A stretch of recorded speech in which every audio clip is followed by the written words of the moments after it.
बीतल बाबा तो हरे अंगनवा, पल में बिसरला काहे रोवत नयनवा।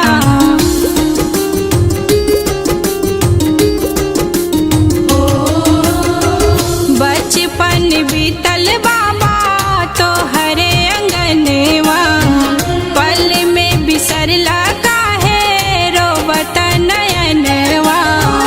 तेज दिहला आँखी के पुतरिया बाबा, तेज दिहला आँखी के पुतरिया बाबा।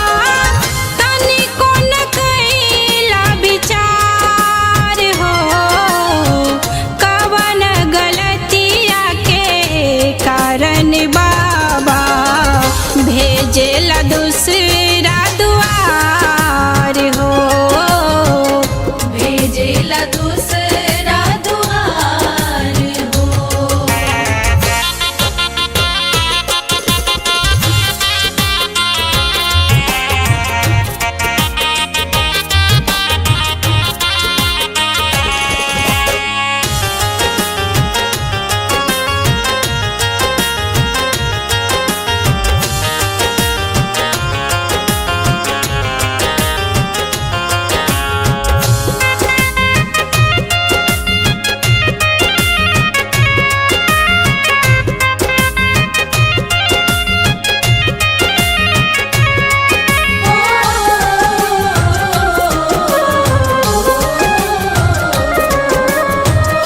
इतना त सब केहू दूर हो जाई है, सखिया सहेलिया भी हमके भुलई है।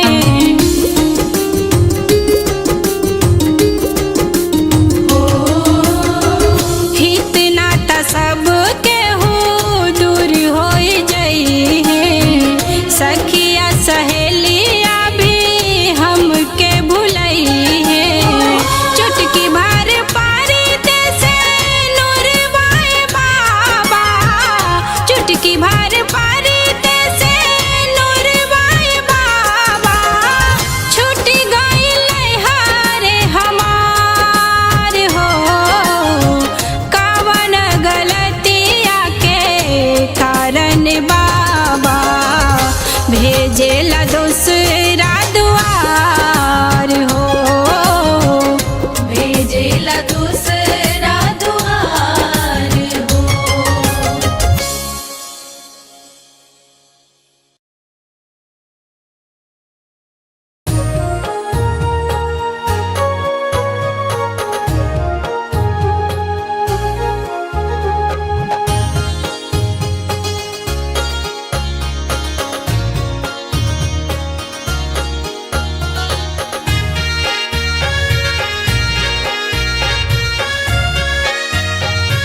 चल के सिखवाला ओही हाथे दूसरा के न अंगे जाए पापा ओही हाथे दूसरा के न अंगे जाए पापा अने जाने नगरिया बेटी के न भेजाए पापा आने जाने नागरिया बेटी के ना भेजाए पापा।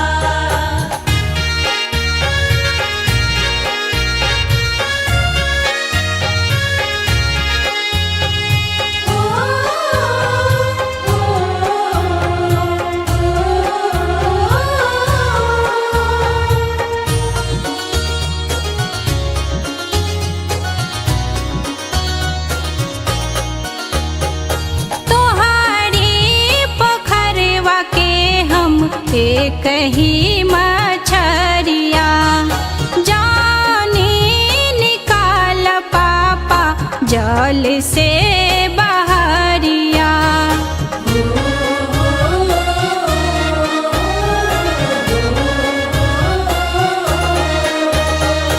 तोहारी पोखरवा के हम एक ही